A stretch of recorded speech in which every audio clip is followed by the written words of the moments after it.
Salam, saya Gayatri Pamuji, Ketua dari Masyarakat Peduli Autis Indonesia. Video ini adalah video terakhir dari 5 seri video pendidikan yang telah diproduksi oleh Empati. Tujuan dari video ini adalah memberikan harapan dan inspirasi bagi para orang tua dan pendidik bahwa individu dengan autisme mampu mandiri dan mencari nafkah. Terima kasih kepada semua pihak yang telah percaya kepada kami dan mendukung program-program Empati selama lebih dari 20 tahun.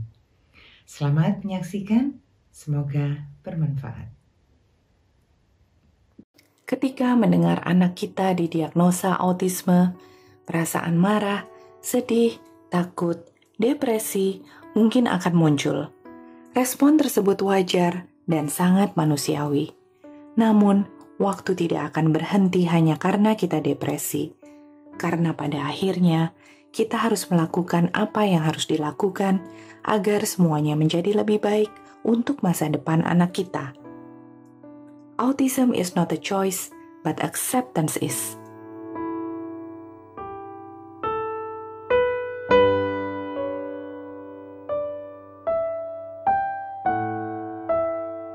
Umur 4 tahun waktu TK.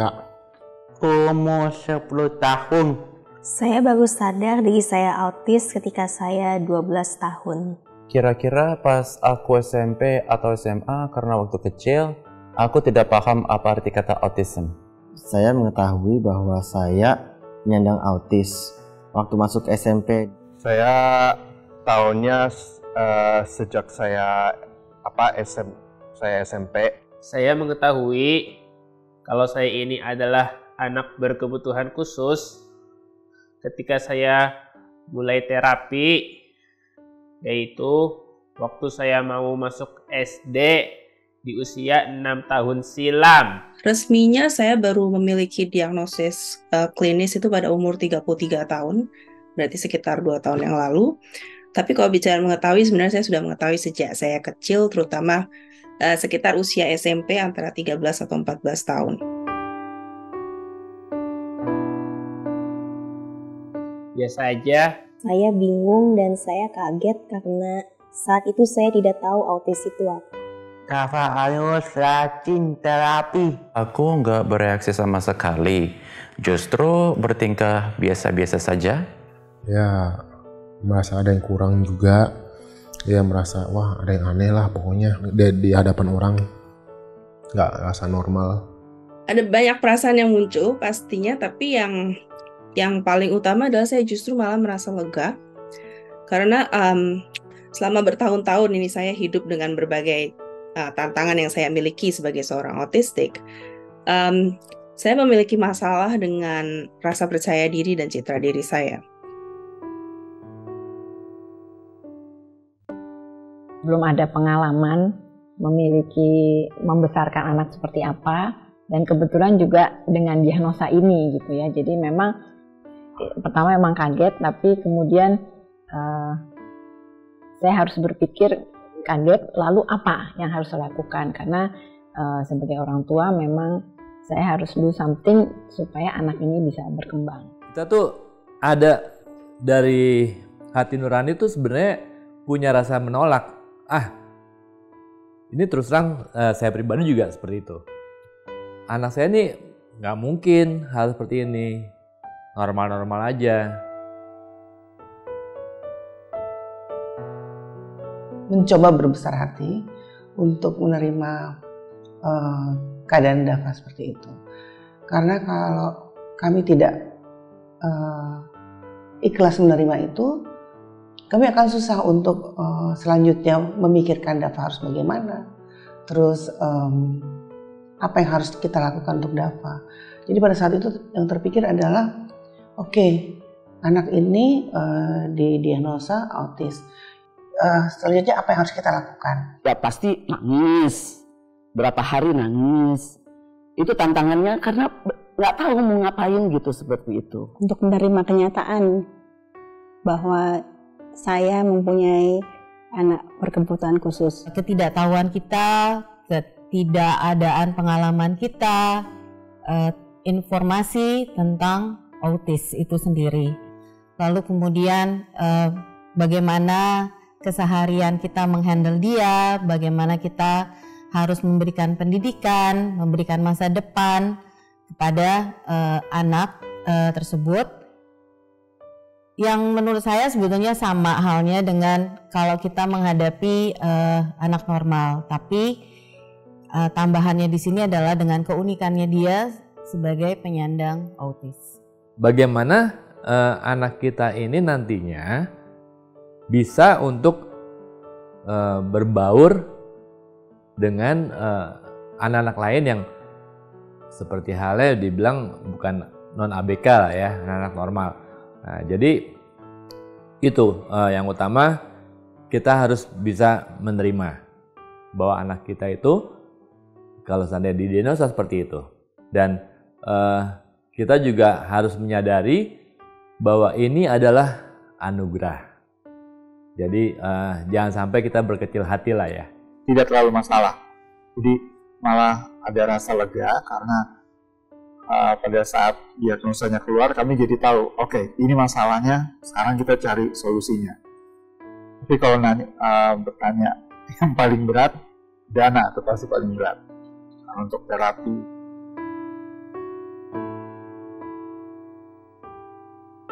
membagi waktu, karena saya memilih tetap terus bekerja, tapi saya harus juga membentuk support system untuk yang bisa mensupport Hari untuk tetap bisa berkembang yang sesuai dengan yang kita inginkan. Berdasarkan dokter harus terapi seperti itu, dan membicarakan dengan keluarga. Kebetulan waktu itu saya masih tinggal dengan orang tua, jadi kita membicarakan apa yang harus kita lakukan untuk Dava. Selain terapi, di rumah tuh kita harus mengawasi dia, selalu mengajak dia berkomunikasi, selalu berinteraksi.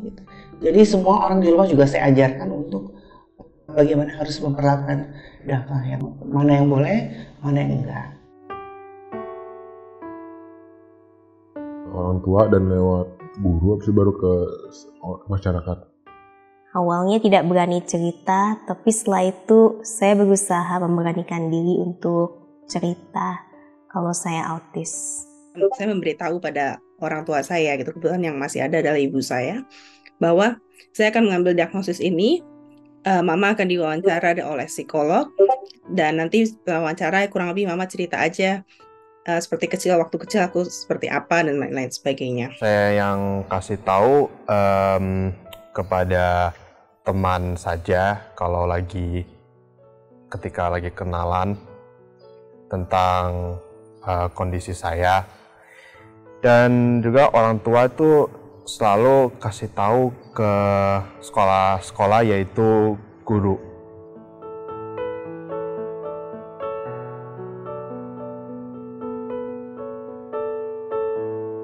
Tentu saja reaksi mereka kayak, kamu nggak autis, kelihatannya normal. Jadi kalau keluarga inti, mereka bisa menerima dengan baik dan mereka bisa mendukung dan mau belajar tentang autisme itu apa dan bagaimana caranya supaya bisa mengakomodasi kebutuhan saya. Mereka kayak oh kamu autisme ya, ada yang agak amazed ya, itu saja. Lalu mereka menghargai dan mencoba mengatasi masalah dari saya, dan juga kadang ada yang nggak mau peduli. Nah, pertama dari SD dulu, karena mungkin yang kalau bisa dibilang masa suram itu kalau pas SD, karena masih jujur ya, kurang bersahabat. Autis masih kayak, pasti kalau orang ngira nih autis pasti dibully, pasti diejek, pasti kayak dicap aneh, dicap aib. Kayak misalnya dulu, hey autis, ya kayak ada kan penawaran dia bilang dasar autis, pasti tuh bawaannya pasti ngejek, kayak pasti diucap berbeda. Apalagi kalau di kebanyakan sekolah Asia kan kayak uniform, conform, blend in. Tapi kalau di Amerika tuh kayak mereka terima banget, terima aku as aku. Jadi kalau di mana dulunya aku harus masking, pura-pura jadi orang lain, kalau di Amerika kan oke, let me be me, kayak be myself. Mereka dukung jadi aku sebagai aku, mereka buka. Jadi udah gampang banget lah buat dicari temen. Nah, pas aku S1 di sini, mereka juga support juga. Apalagi kan mereka terima aku, semuanya mereka terima. Mereka ngerti. Karena apalagi kan di S1 itu kan sering barengnya. Sering kerja bareng, pernah kosan bareng. Jadi kan pernah bareng, jadi lebih tahu selama 4 tahun. Kalau S2 mungkin nggak sesering S1. Karena S2 kebanyakan online jadi 3 bulan sekali. Jadi mereka perlakuannya ya as little brother figure gitu. Dan salah satu temanku di S2 I treat her as my big sister gitu. Kalau kakak tidak bereaksi berlebihan dan selalu memberi perhatian dan nasihat dalam menyelesaikan masalah. Kalau sepupuku selalu mendukung sepenuh hati dan selalu bermain denganku tanpa segan. Kalau dari adik awalnya agak nggak terima juga nih. Aduh, kenapa sih kok masnya begini sih? Kenapa sih? Oh, nyata masku ini kenapa sih mas begini? Sampai dia sampai marah-marah, sampai ngiri. Tapi akhirnya habis dijelasin, nah si adek baru tahu, oh gini toh, mas begini toh alasannya begini. Oh, begini caranya mas. Ya, jadi akhirnya dari abis adek ngerti, adek sampai sayang dia mensupport aku. Bahkan pas S1 adek itu bikin skripsinya dari inspirasi dari aku. Ya ada yang bilang ini, Wisnu orangnya nggak apa-apa kok, nggak kelihatan autis kok, cuman ada kekurangan dikit gitu. Pas aku S1 magang di Kerawang dulu, dan aku nggak ngeh, di Kerawang sama di Jerman itu aku nggak ngeh. Aku nggak ceritain aku individu autis. Mereka sih biasa aja, mereka udah sebagai orang lain aja. Tapi pas waktu aku ke Jerman kan aku ada temanku yang S1 juga, tapi beda jurusan. Mereka juga magang di kantor, jadi lama-lama ngertiin, oh si Hari ini begini, oh si Hari begini-gini, lama ngertiin. Nah pas dibagang di customer service, ada beberapa teman tuh ya, oh nah ini si Hari ini individu autis, nah si Hari ini. Nah karena nama salah satu temanku di sana kan jadi karena pernah kerja sama temanku di Pupa yang ya jadi individu autis juga, jadi ngerti paham orang dia secara temenannya ini gimana sih, orang ini gimana sih. Jadi di antara teman-temanku aku pernah partneran, tandeman, dia yang kayak mentor. Dan di teman-teman di SM nggak mungkin lama yang depan kan udah sering ketemu yang di depan, karena ibaratnya customer service itu kan kayak ujung tali pancing kan. Kancingnya pelanggan, jadi depan pelanggan ya yang di belakang mereka udah terima-terima aja. Dan atasan pun juga respect sama aku juga. Dan akhir ini kan aku ngajar sama guru baik-baik aja kok, support sama aku. Kemarin aja sampai pernah diantar pulang ke stasiun. Memang tidak sempurna, memang ada beberapa 1-2 orang yang mereka memberikan reaksi yang kalau buat kami orang-orang autistik tuh reaksi yang agak kurang pantas gitu. Misalnya kayak ketika saya bilang, oh saya harus orang autistik, dan reaksi mereka adalah, tapi kamu kelihatan normal kok. Yang sebenarnya itu adalah hal yang agak kurang pantas untuk dikatakan ke seorang individu autistik. Tapi di sisi lain ya, saya bisa ngerti karena memang kesadaran dan pengetahuan kebanyakan masyarakat di Indonesia tentang autisme itu masih agak kurang. Jadi di sini saya juga nggak mau menyalahkan orang-orang ini kalau misalnya mereka berkomentar yang agak kurang gitu. So ya. Mampu untuk berperan aktif dalam bersosialisasi dengan masyarakat luas merupakan salah satu tantangan terbesar yang dihadapi individu dengan autisme. Untuk itu, diperlukan bimbingan orang tua, keluarga, dan pendidik agar individu dengan autisme lebih mampu dan lebih percaya diri untuk mencoba. Saya berusaha untuk bisa bersosialisasi dan berkomunikasi dengan baik agar dapat diterima oleh masyarakat. Saya tidak berlatih, tetapi karena teman dan guru di SMP dan SMA sangat mengerti, jadi saya mudah beradaptasi.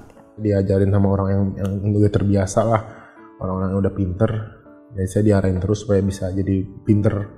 Selalu sopan, selalu minta maaf kalau salah. Belajar mengobrol, belajar untuk tarik napas, dan coba get along well with them.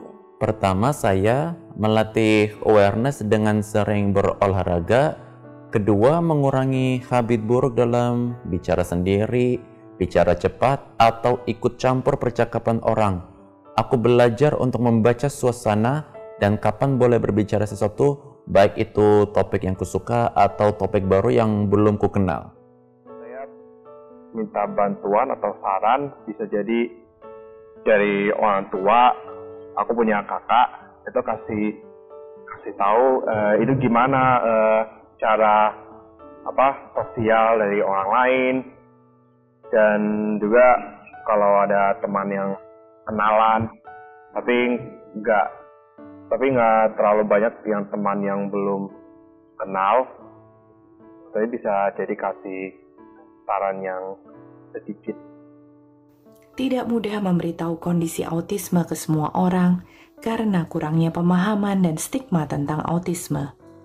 Seringkali orang tua dan keluarga ragu untuk menerangkan kondisi anak pada lingkungan di sekitarnya.